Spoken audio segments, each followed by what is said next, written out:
So guys, let's discuss this question. Question is define base period और base year भी बोल सकते हैं, इसे base period या base year भी बोल सकते हैं. base year आ जाए पेपर में या base period आ जाए तो आंसर तुम्हारा सेम ही रहने वाला है.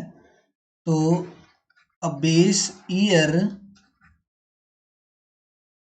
is the reference date, is the reference date नहीं, is the reference,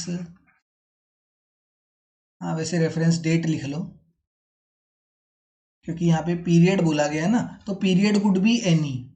अब यार ये ना ईयर यहाँ पर नहीं बोलो, क्योंकि ना ईयर इसलिए नहीं क्योंकि बेस पीरियड बोल दिया गया. अब क्या पता मंथली बेसिस पर भी मेजर, हम प्राइस इंडेक्स जो है वो मंथली बेसिस पर भी निकाल सकते हैं कि जनवरी वाले मंथ को हमने बेस ईयर मान लिया एंड दिसंबर वाले मंथ को मैंने अपना करंट मंथ मान लिया, मतलब जनवरी को बेस मंथ मान लिया एंड दिसंबर को करंट मंथ मान लिया, ऐसे करके भी कर सकते हैं. तो अब base period is the reference date from which is the reference date from which an index number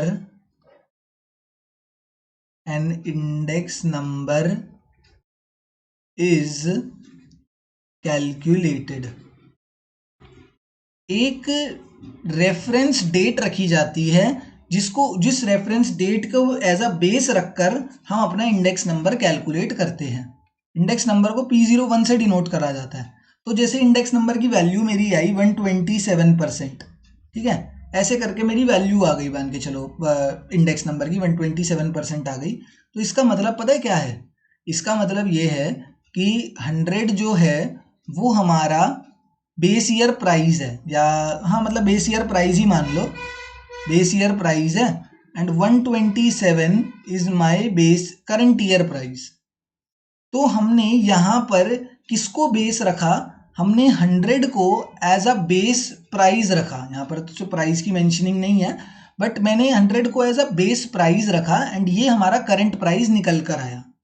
तो हम जब भी किसी भी दो चीज के बीच में कंपैरिजन होता है, जैसे यहाँ पर भी हमें कंपैरिजन करना है बेस ईयर और करंट ईयर में, 0 डिपिक्ट करता है बेस ईयर को एंड y डिपिक्ट करता है करंट ईयर को. तो मतलब क्या कहते हैं, index number is all about comparison. Comparison को ही इंडेक्स नंबर बोला गया है, ठीक है. जब हम दो चीजों के बीच में कंपैरिजन करते हैं, generally it is related to price and quantity. जब हम प्राइस और क्वांटिटी के बीच में कंपैरिजन करते हैं, बट किस चीज का कंपैरिजन करें? उनके टाइम पीरियड का, कि 2010 में कितना प्राइस था और अब 2023 में कितना हो गया है, जब इसका कंपैरिजन होता है.